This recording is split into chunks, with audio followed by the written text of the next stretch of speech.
dober večer. Prav veseli me, da danes tukaj v tej čudoviti viteški dvorani gostimo našega mariborskega pesniškega in pisateljskega viteza z tako uglednima gostoma, kot sta gospod Hartinger, tudi sam pesnik in pisatelj, in gospod Mitja Čander, ki je pa tudi pesnik, pisatelj, esejist, pa hkrati tudi programski direktor Evropske prestolnice kulture. Ta projekt, kot veste, je nastal za Evropsko prestolnico kulture v produkciji oziroma v produkciji studija Ateljeja Japelj, najprej z napisi, ki so z avtorjevimi Jančarjevimi deli zaznamovali mesto Maribor kot nekakšen genius loci tega pisatelja, ki je seveda na začetku svoje ustvarjalne poti ustvarjal tudi v Mariboru in pa svojimi romani zaznamoval to mesto. Prav posebej me veseli, da smo uspeli v tem letu, ki smo ga mi interno imenovali Jančarjevo leto, izpeljati 3 lepe, zanimive dogodke. Danes je ta 4. in sicer, če se spomnimo, prvi je bil Severni sij v Alojzijevi cerkvi, kjer smo za tole modro kroglo naredili uvod v Jančarjevo literaturo. Potem smo imeli dogodek z pisateljema Gausom in Magrisom, ki je zaznamoval temo umetnosti, srednjeevropske umetnosti, literature, povezovanja, pristopanja mej in tako naprej. Smo ga imenovali Duša Evrope. In tretji dogodek, ki je bil na trgu, če se spomnite, na Sločkovem trgu, Katarina Pavlin Jezvid. Danes smo podnaslovili ta dogodek nekako med umetnostjo in nalostjo, z mislijo na to, da so te meje seveda zelo zabrisane, hkrati pa tudi, če tako hočemo ali ne, zelo ostre. Prepuščam vas našim 3 pisateljem. Omenjam še dogodek, ki se bo zgodil konec 2. tedna, v soboto 29. septembra, ker kot veste, Jančarjeva besedila niso samo v romanih, po njegovih besedilih, dramah so nastali tudi filmi in seveda gledališke predstave, in 29. septembra bo v produkciji obeh nacionalnih hiš, mariborske in ljubljanske, predstava Veliki briljantni valček. Z veseljem vabim torej k pogovoru, prepuščam besedo Miti in vam želim veliko užitka ob odkrivanju misli, razmišljanj. Saj, kot vemo, Drago Jančar s svojimi besedami, mislimi, ki jih piše v tem prostoru, vedno tukaj in zdaj pluje vedno proti toku in proti resnici, ki jo mi vsi nekako živimo. Hvala lepa. Zvoli, Mitja.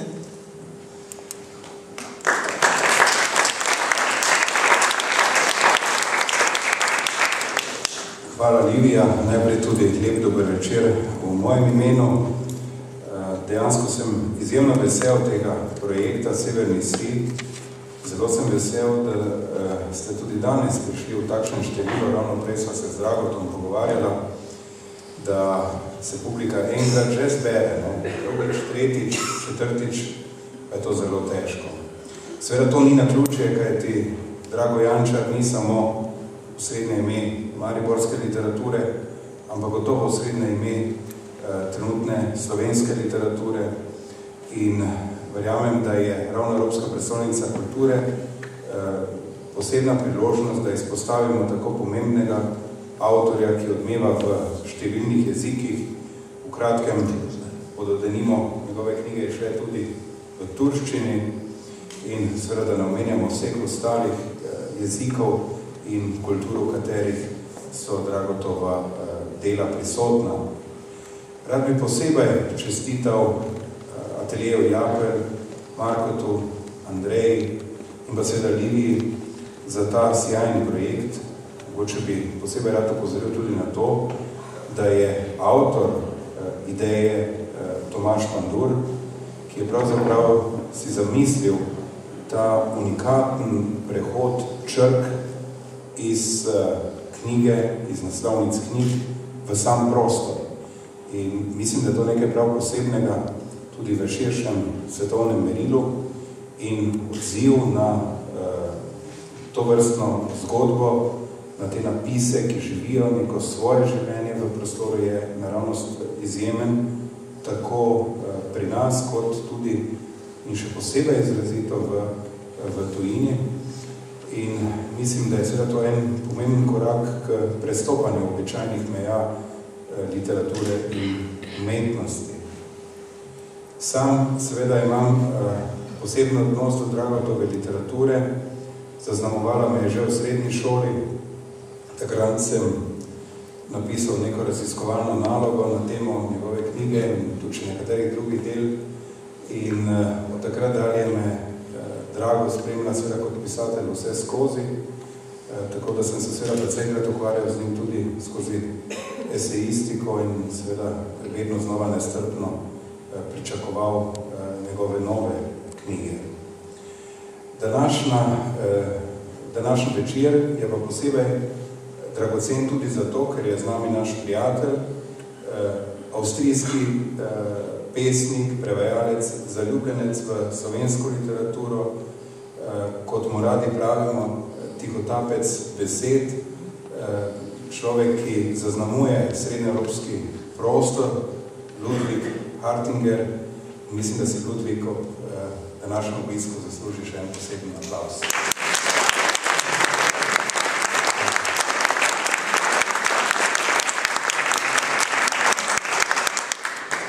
Livija je prej zelo lepo rekla, da seveda med umetnostjo in norostjo včasih ni meja, včasih pa so te meje še preveč ostre.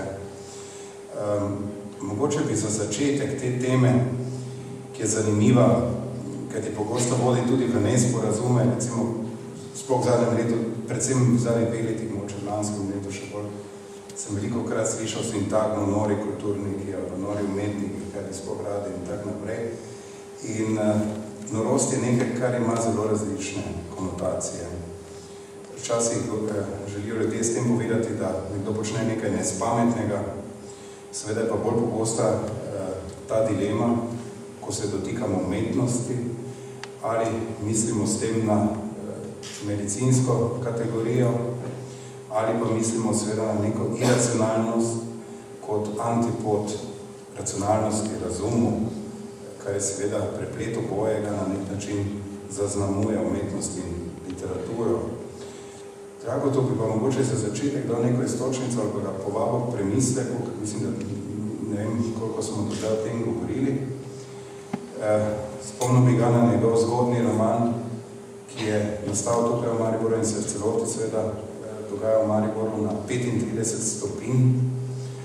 Že sam naslov govori o nekem posebnem stanju, govori o vročini, ki pri 35 stopinjah seveda vedno znova zakuha glave do te mere, da lahko rečemo, da prestopimo neko mejo običajnega vsakdana. Mogoče Drago en spomin na atmosfero tega romana, ki je prav posebna in na nek način vročična. Bom z veseljem na to odgovoril. Sam najprej moram jaz še kaj kulturarnega reči. Tudi jaz se zahvaljujem projekt Greh koncu, oziroma nocojšnji večer še naslediti našega predstava in je stvar zaključena. Bi se rad tudi jaz zahvalil Ateljeju Japelj, tudi Evropski predstavnici kulture, ki je podprla ta projekt, zlasti pa seveda Ateljeju Japelj, ki je ne samo sjajno likovno rešil, umestil te metafore z naslovi mojih knjig v urbani prostor. Tudi Andrej Japelj, ki je treba še posebej imenovati, ki je vse skupaj vodila. Liviji Pandur, ki je programsko vodila stvar, se je tudi ona to stvar danes odprla. K temu, kar je prej Mitja govoril, moram dodati sam še to, da je, ko smo v Parizu govorila o tej stvari, takrat smo predstavljala tudi EPK, ne samo moje knjige, je Mitja povedal, da je res dobil takrat gimnazijsko nagrado za pisanje o moji literaturi. Nagrado je dobil Potovanje v Pariz, v katerega pa nikoli ni prišel v tem takrat, ker je letalska družba propadla. Zelo je bilo večkrat bi moral iti, pa se je vedno kaj zgodilo, no bolj se je zadnja leta malo postavilo. Dobro, ampak Ludwig Hartinger je naš gost in mogoče še on pred malo spregovoril. Ludwig Hartinger je dolgo leta moj prijatelj, pravi sam zase, ne sam, da je besedni tihotapec, ampak je tudi besedni potepuh, vočni. Tudi on je v Parizu prav naletel na slovensko poezijo, na Kosovega, če smo že pri Parizu, ne? In tam se pravzaprav nekaj usodnega zgodilo. No, potem bom jaz skočil kar takoj in tako v temo teme. Obrazi ljudi v brezdanji praznini, v srcih ni oltarja človeku. Puntaj se, Evropa, norišnica, Evropa, blaznica, nad belim zidom sije sonce, v senci drevja poje zlat ptiček. Človek, slajši je žival, pomisli to slavčkovo meso. Evropa, blaznica, Evropa. Sredi tega pesnika sem se naučil slovenščine. Če srečko pa so nekaj. In ko odpremo tisto knjigo Fabijanča, zahvaljujem se tudi za povabilo spet v mesto N, kjer sem 25 let nazaj prvič prišel skozi to knjigo. In sicer sem v 7. poglavju čital takrat: stvar je videti preprosta, toda skrivnost je v tem, da nihče med padlimi ali ujetimi ne ve naprej, da se bo, kar se mu ima zgodilo prav tukaj in nikjer drugje. Čaka tudi norišnica za tiste, ki izstopijo kar tako, da sami ne vejo zakaj. Ti hodijo po neznani deželi zgolj zato, ker imajo teror in kognito v sebi. Tukaj imamo Evropa, norišnica, tukaj čaka norišnica za tiste. Tole pesem je Felix Kosovel napisal v svojem zadnjem poletju, ko je končal lektiro Nietzscheja. In naletel je na stavek Nietzscheja: Evropa je norišnica. Zrak norišnice je v vsaki orobi tistega sveta. Tukaj imamo povezave, o katerih bi bomo diskutirali. In ko sem danes večer vstopil v hotel Orel, sem slišal besedo, dama je rekla: kaj, Rado, kaj noriš? Kaj zdaj? To zdaj nisem vedel, da imate v slovenščini ne samo izraz, glagol za biti samovati, da biti v senci, senčiti se, ampak da imate tudi besedo glagol za biti noreti. Kaj? Orel je ta hotel, v katerem sem spal 25 let nazaj, ko sem prvič prišel v Ljubljano, in sicer tako.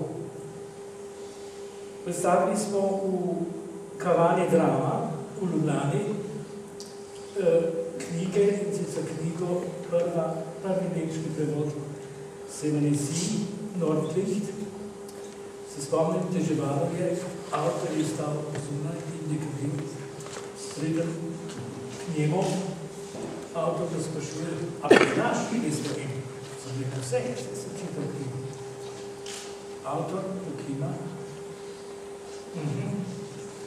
Prikliče taksi, potem sva s Ljubljane do mesta N, s taksijem šla, izpela sva po noči in stala sva ob mostu črne vode, bregovi so temni. Pod masivnimi obuki je migljalo. Sončni soji zgodovine. Poslušala sva pljuskanje obiski, poželjeni skorbe. Vse se vrača, vse se zavlja. Ja, hvala. Torej, Evropa kot norišnica, če danes pogledamo okrog sebe, se nam včasih res zazdi, da se znova kaj takega dogaja. Ampak, ker me Mitja spomnil na 35 stopinj, mogoče res nekaj stvari. To je nekaj manj iz študentskega življenja v Mariboru, zgodi se v enem dnevu po medstavanje, študentskimi krokami, erotičnimi doživetji, v redakciji nekega študentskega časopisa in tako naprej. In očitno je bil to nek vročičen čas, ki sem ga pač na ta način doživel in sem ga hotel. In sem hotel, da se nekako odbrisne v literaturi. Mogoče je bil nekje moja majhna skromna ambicija, spomin na Joyceovega Eliksa, ki se sicer v epskih dimenzijah tudi zgodi v enem samem dnevu v Dublinu. Eno skromno repliko sem mogoče hotel na to napisati in seveda ni imelo več nobenega stika z Joyceom, ampak z neko realiteto tukajšnjega življenja. To seveda ni realen realizem, kot noben moj tekstni realizem, tudi severni silni realizem. To je neka spodmaknjena resničnost. In tu smo v bližini tistega, o čemer je Livija uvodoma govorila in zdaj Mitja, in tudi v pesniških prispodobah prijatelj Ludvik. Takoj, ko stopimo v literarni tekst, smo stopili v neko spodmaknjeno drugo resničnost. To seveda ni norost, ampak vsakdo, ki piše, ki slika, ki komponira, ali pa celo nek bralec od 2 zjutraj, ki je bil dolgo potopljen v neko knjigo, ve, da živi v neki drugi realiteti. Mislim, seveda vsi želimo živeti koliko toliko normalno in tak naprej, ampak v trenutku, ko stopimo v umetnost, stopimo v nek premaknen svet, ki je svet neke druge realitete, kakršne v normalnem življenju pogosto ne zaznavamo.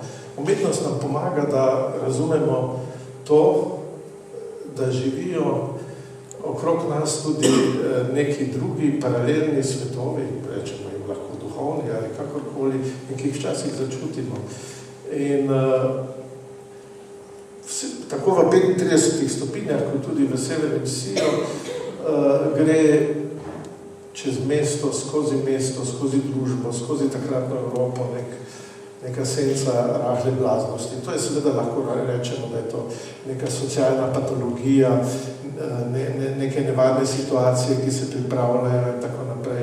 Ampak človek kot ranljivo bitje pogosto čuti tresljaje, tesnobe in tako naprej. Umetnost se na ten način na to odziva. Ne more se odzivati z direktnimi deskripcijami, z odslikavo sveta, pač jaz v takšno umetnost ne verjamem. Tudi ne s političnimi pamfleti, tudi v to ne verjamem, ker kadar hočem pisati politično, pišem politično. Ampak to je realiteta sveta, na katero se odzivam. Umetnost se na te stvari odziva drugače in se na ta način dotakne v nas nečesa, kar je duhovno, iščoče, ampak tudi ne povsem normalno. Zato je umetnost pogosto v stiku z nečim, kar je nepredvidljivo, kar ni povsem razumljivo, kar tipa, kar sluti, kar se sprašuje. In to je tisto, kar umetnosti tudi daje čar. In zato so pogosto umetniki tudi veljali za malo premaknjene, za norce. V vaških okoljih reče, vse ta je pesnik, se že takoj ve, kaj je, ali pa umetnik je še huje. Zato je Cankar tudi demonstrativno rekel umetnik Sevc. Prav je vedel, da to pomeni v takratni Sloveniji želju, včasih tudi danes. To se pravi, dotakniti se nekega drugega prostora, ki je v besedah, ki je v stiku besed, ki je v stiku barov, če govorimo o slikarstvu ali kompoziciji in ki je v glasbi še posebej nedoumljiva. To ne pomeni, da umetnik, pisatelj, skladatelj, slikar ali kdorkoli drug ne išče skladnosti, išče harmonijo, jasno, išče logiko, sintezo tega, ampak če ga ne giblje nekaj drugega, nekaj, kar ga premika iz realitete v transcendenco, v nenormalno situacijo, potem ni tistega centralnega gibala, ki neko umetnost premika. Jaz upam, nisem si želel tega, to je samo nastalo, skozi severni sij gre neka taka blaznost, ki tudi junaka pripelje v neko napol noro situacijo, čeprav je svet okrog njega še bolj nor, kot je on sam. Drago, pogosto se se strinjam s teboj, predvsem, da je pisanje nekaj pantomima neizrekljivega, nevidljivega. In tukaj se kaže, da je narava norosti je uvenem njena koristna modrost. To pomeni, raison d'être norosti je, da se približuje razumu in potem postane en sotekst. Tantadruje, en sotekst z vsemi jamami, ki tečejo tudi pod tekstom. In s tem lahko rečem celo, da je norost nevidljiva stran reda, tajni. Ja. Že Octavio Paz recimo govori o tem, da sta to dva elementa umetnosti. Po eni strani racionalizem, skepsa, kritika, v drugi strani mitološko, iracionalno, na nek način anticipacija v življenju, v magni življenja, na drugi strani pa ta ločenost življenja, da se ta dinamični odnos med obojem na nek način zaznamuje umetnost. Najbrž ima norost, ima uro, modrost pa ni. To pomeni, da je ta občutek za trenutek zelo važno in to je nekaj, ki je zelo značilno za Jančevo pisanje. Občutek za trenutek. Nekaj je v luftu, nekaj se spreminja. Ja, nekaj vročičnega, migotanja. Nekaj obrne. In v celem opusu vidimo, čutimo tisti zanesljiv občutek za ranjene in svetle robove človekove eksistence, občutek za življenjske tekove v brzicah, v kataraktih, v meandrih razmer. In zato ima avtor s besedami Ja, jaz mislim, da se treba temu, da ko pišeš, ne, se vsi to poznamo, ki se s tem ukvarjamo, pa s katerim koli načinom umetnosti, da to ponovim še enkrat, ko pridemo v ta ris zgodbe, situacije,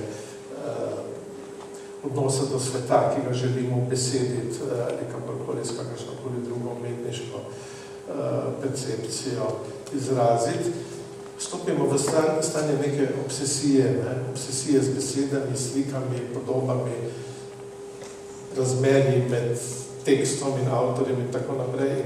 In ta obsesivnost je neko premaknjeno stanje, spodmaknjeno stanje.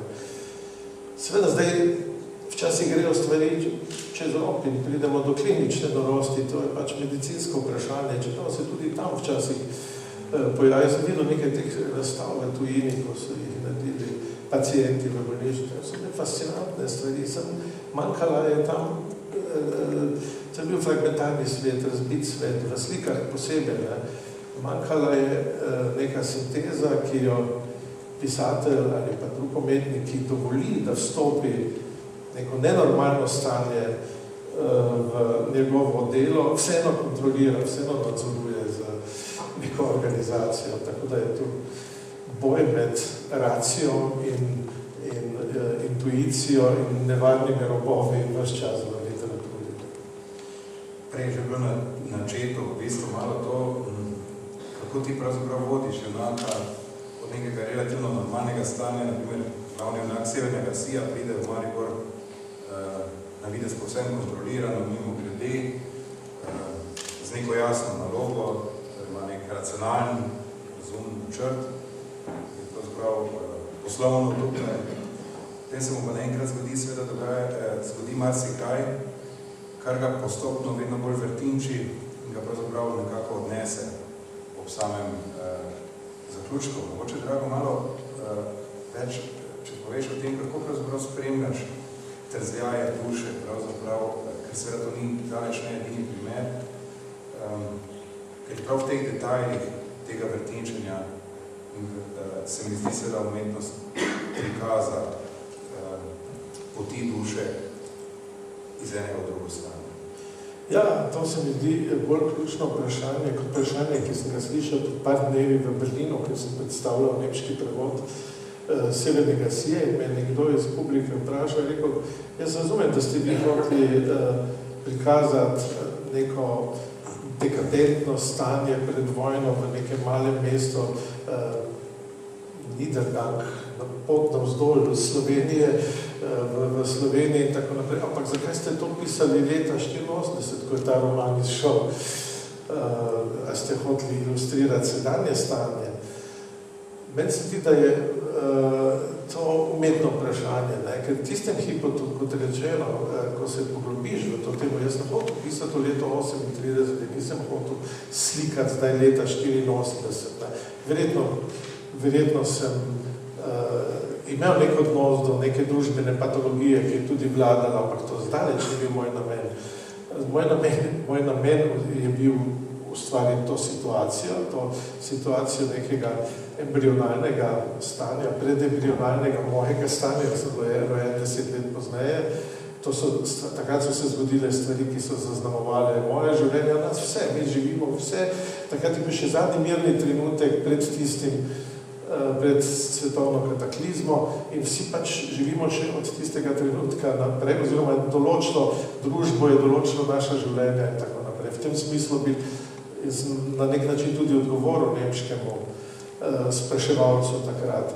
Ampak bolj ključno, zato pravim, da je tvoje vprašanje bolj odločilno, je to, da je bil junak postavljen v to situacijo, v paralelogram zunanjih sil, osebne negotovosti, potem teče stvar sama od sebe proti nekemu svojemu nevarnemu koncu.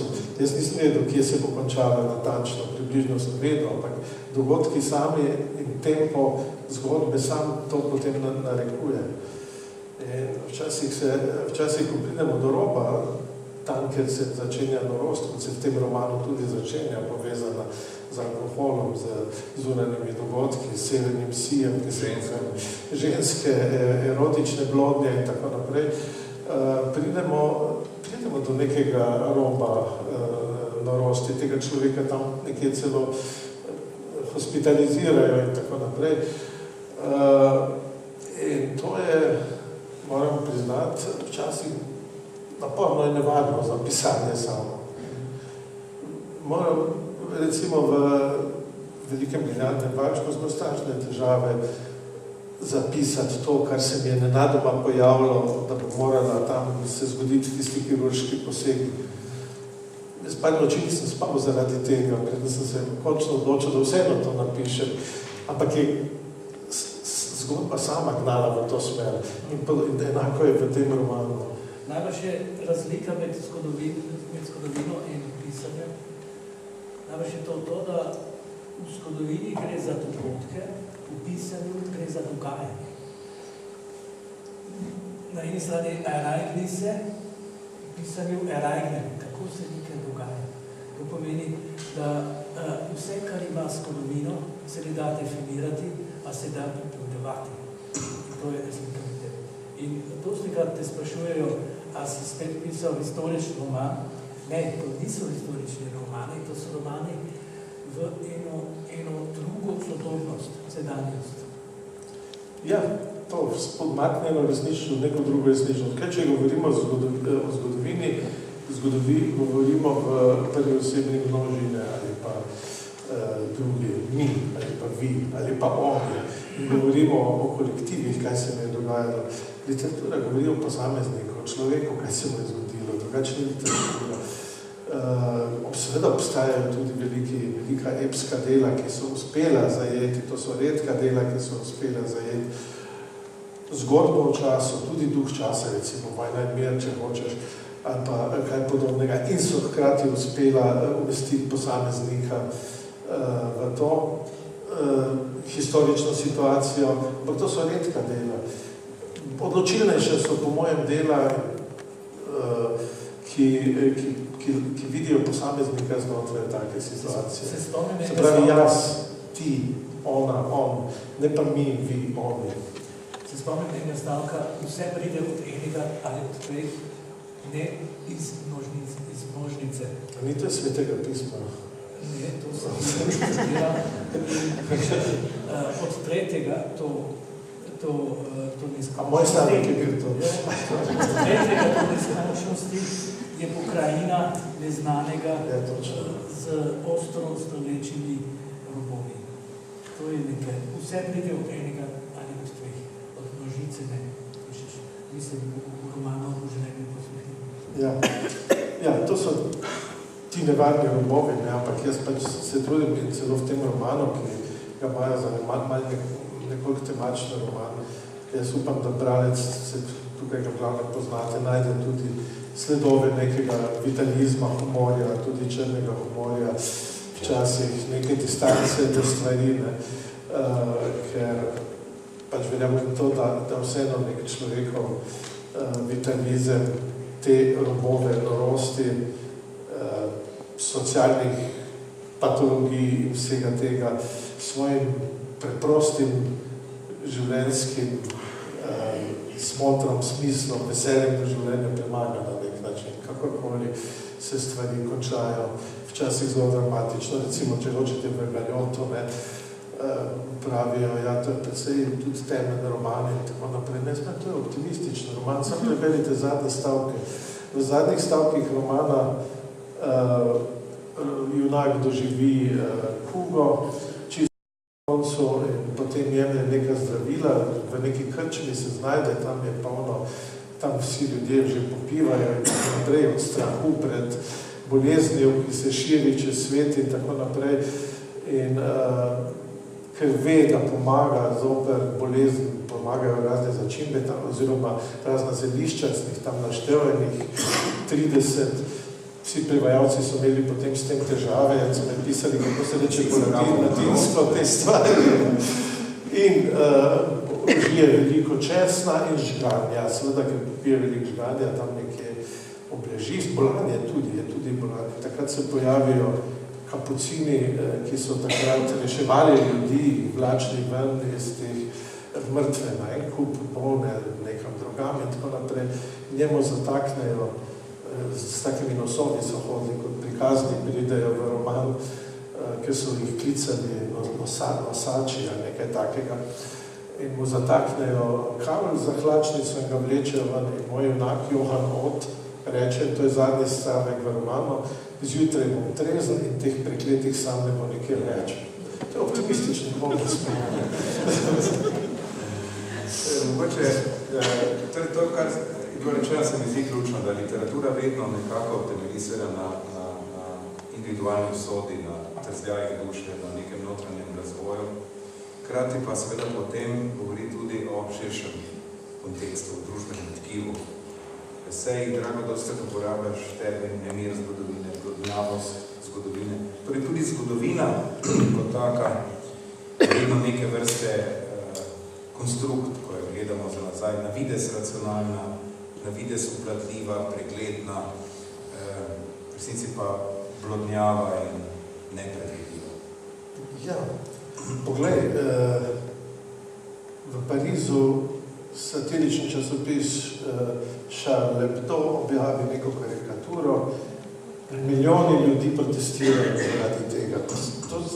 Mislim, da ne grem v problem, v socialni problem, v problem religiji, v problem kulturni, sporov, civilizaciji in tako naprej.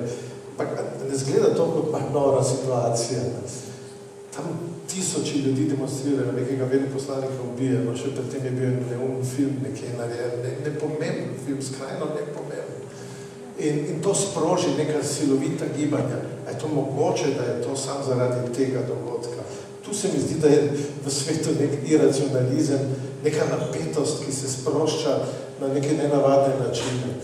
In to je ta nemir zgodovine, za katerega smo prepričani, ker smo se jo pač tako učili, da je tekla zmeraj v teh tokovih, da se je razvijala, ljudje so bili zmeraj boljši, tehnološka sredstva in tako naprej, zmeraj bolj osvobojeni in tako naprej. To je preprosta, po mojem, interpretacija. Zgodovina je zelo nepredvidljiva, zelo nemirna in od tod tudi prihaja naša tesnoba in negotovost, ki se deloma odblisti, tudi v moji literaturi, če hočeš. Jaz skušam nekoliko včasih manj uspeha v kakšni esejistiki artikulirati. Kako pa čutiš današnji čas, Drago, oziroma da smo živeli kar nekaj časa, na nek način se je zdelo, da je vse vendarle spet napreduje iz boljšega k še boljšemu in da je svet kar nekako urejen kljub kakemu terorističnemu napadu. Zdaj pa se zopet povečuje nek občutek tesnobnosti. Midva sva to doživela na nekem gradu v Nemčiji, ki sva imela neka branja in 3-dnevni postanek, in sva rekla krasno, bila je neka turneja s predstavljanjem mojih knjig in Ludvik me je spremljal, moderator, prevajalec in tako naprej. In manj sva imela en postanek in sva gledala na nemško pokrajino, idilično, mirno.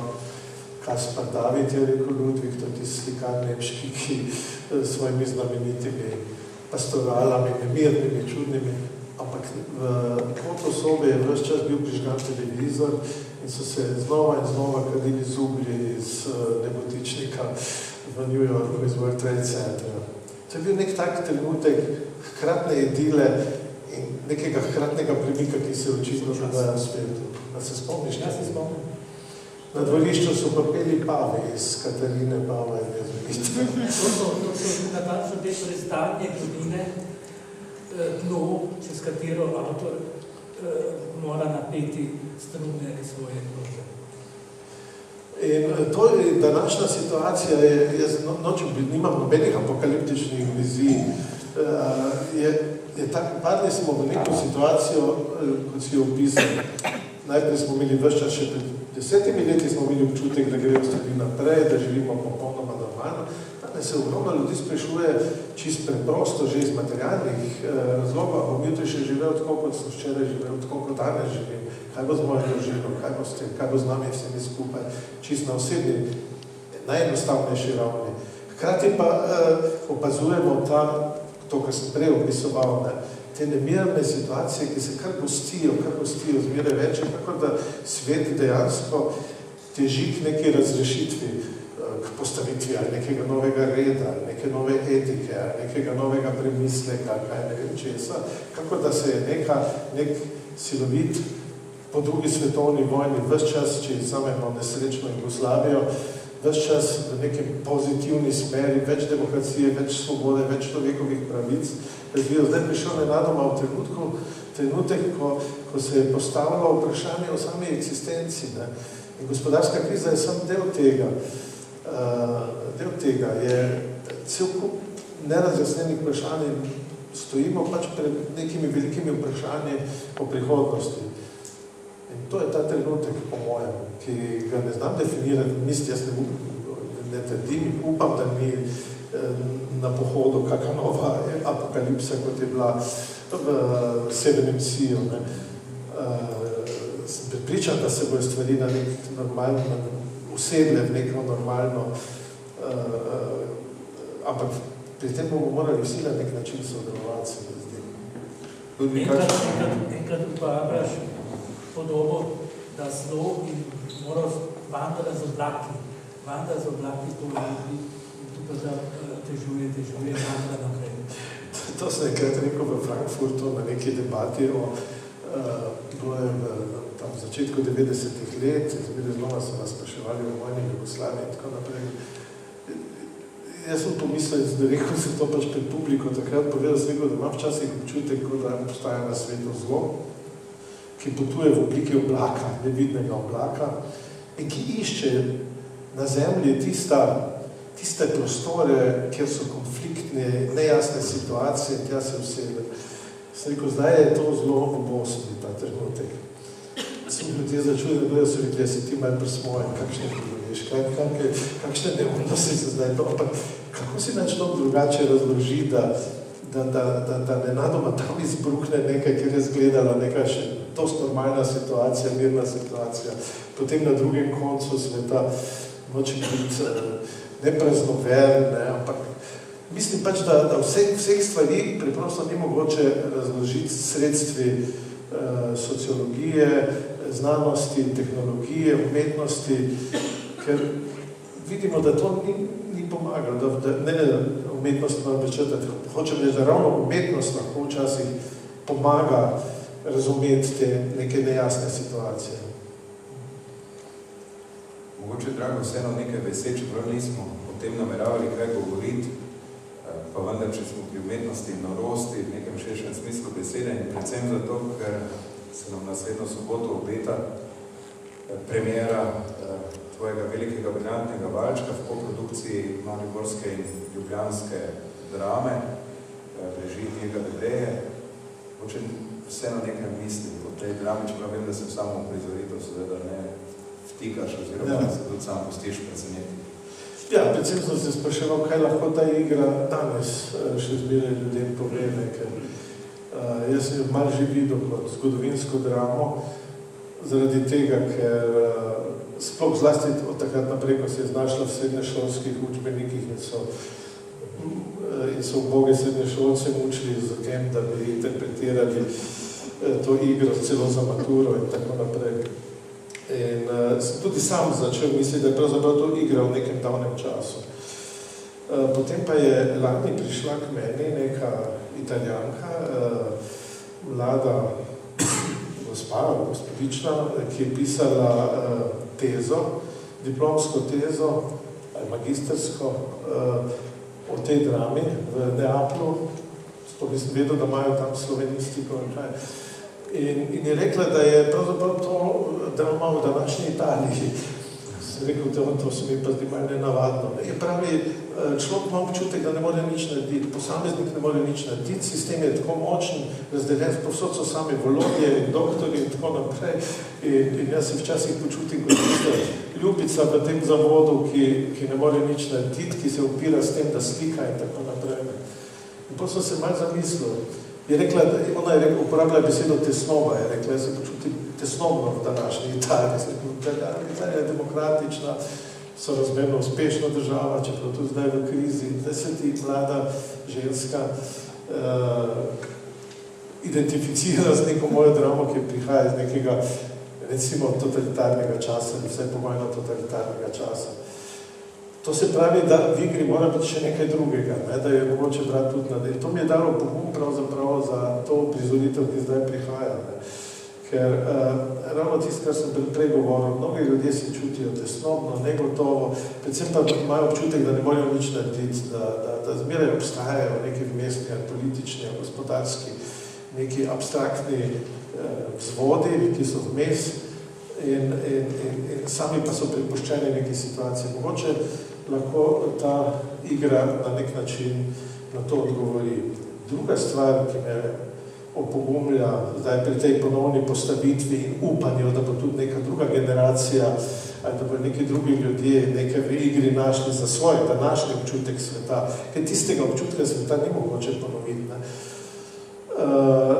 Je to še en šolski klic. Sredi noči pred par leti, ko so pisali za maturo, očitno me zbudi klic, ne vem, od enih zjutraj, nekaj takega, na drugi strani dekliški glas, dragi gospod pisatelj, prostite, ne, ta ura in tako naprej, ampak tu smo zdaj zbrane, 3, jutri zjutraj pišemo, povejte nam, samo eno vprašanje imamo, zakaj pride Chopin na koncu igre? Kaj to pomeni? Skozi se ves čas se ukvarjamo s tem vprašanjem. In jaz sem znal tisti hip takoj odgovoric, sem rekel, ja, meni se je kar zgodilo, kar pojavil se je tisti Frédéric Chopin kot neka razrešitev situacije. Ampak danes jo vidim pravzaprav, kaj je bil ta odgovor in zakaj sem jaz to napisal. Umetnost je odgovor. Na brutalni svet, na svet surovosti, na svet, na katerega ne moremo vplivati, ker so danes pač prej ideologije, zdaj so pa neki kapitalski, finančni centri, ki jih spet ne razumemo, ki so spet popolnoma abstraktni, ki nas pritiskajo, nas vladajo, ne znamo jih niti definirati, kaj šele, da bi reagirali na to. In to je iz tega nastaja neka tesnoba, ki v tej igri je, čeprav je tudi nekaj humorja črnega, sicer. In Chopin pride na koncu, on sam odigra veliki briljantni valček, na nobeni predstavi ga niso odigrali, mislim, da ga tu bojo, vsaj nekoliko več. In v tem smislu je to pisatelj odgovor na stanje sveta. Umetnost je vseeno, ne rečem, da je to izhod, ne rečem, da je to zatočišče, ampak neka pot, neka možnost. In to je tudi kompliment Evropske prestolnice kulture, če hočeš, lahko vzamemo na kulturo nasploh, da je mogoče preko tega vseeno odgovarjati na izzive sveta z umetniškimi sredstvi. Ludvik, mogoče tvoj pogled, ti prihajaš iz Avstrije, iz drugačnega pravzaprav okolja. Recimo spomnim se anekdote o Petru Handkeju, ki je recimo to, da ga je policaj izvlekel iz telefonske govorilnice,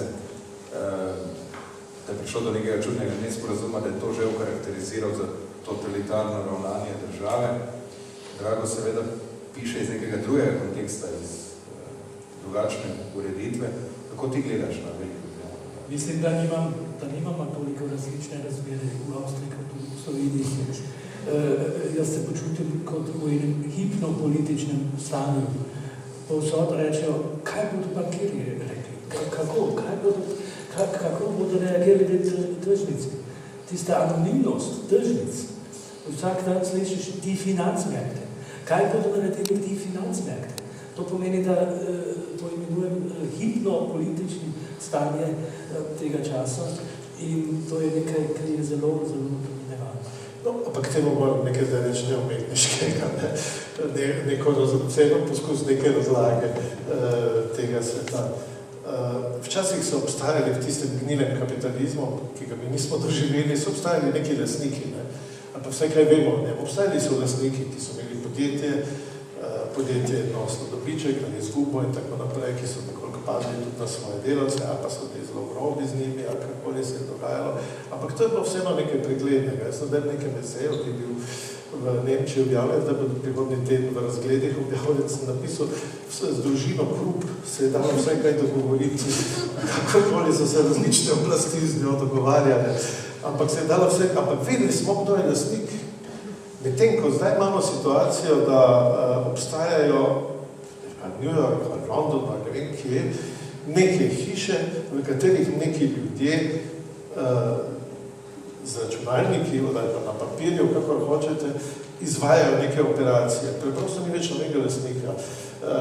Oni imajo seveda nekaj... To je kafkovska situacija. Imaš recimo eno korporacijo, ki ima milijone delničarjev in ima upravni odbor. Ta upravni odbor je strahotno plačal, zato da bi prinesel dobiček. Nekaj zdaj ne zanima, kaj se bo z nekim podjetjem iz te verige zgodilo, ali bojo bankrotirali, vrgli 3000 delavcev v New Yorku na cesto, ali pa v Koreji, oni bojo prenesli podjetje enkrat v Korejo, drugič v Južno Afriko in tako naprej. In to je ta želja po dobičku. Delničarjev, da bi jim ustregli, ker delničarjev ne zanima, kaj je, oni hočejo videti številko na svojem bančnem računu. In situacija je popolnoma abstraktna, ni več lastnika, s katerim bi se lahko pogovarjali. In to je tako daleč atomiziralo družbo tudi, da tudi ne vemo, kdo pravzaprav te poteze vleče, kaj bo, in ti bankroti, Lehman Brothers, ki se je zgodil, je izgledalo najprej kot nekaj popolnoma abstraktnega in tudi je, še zbiraj, nekaj precej abstraktnega. In tam ena banka v New Yorku popade in se strese, ne samo Amerika, strese se vsa Evropa in še danes so posledice. te katastrofe. To se pravi, mi smo prišli iz neke kapitalistične družbe v neko abstraktno, denarno, finančno družbo in zato se ves čas pogovarjamo, kaj so rekli bonitetne hiše, se ne razumemo več, zakaj tukaj gre, kaj so bonitetne hiše, kako na borzah stvari funkcionirajo in tako naprej. Znamo, so naša življenja odvisna od te neke bančne, finančne transakcije, ki pa nima lastnikov, ki bi jih nagovorili, ki bi rekli, dragi lastniki, tam imate podjetje, tam je 10,000 delavcev, ki imajo družine, ker to nikogar več ne zanima. In to je ta situacija, govorimo o globalni situaciji, ki se seveda dotika tudi Slovenije, jasno.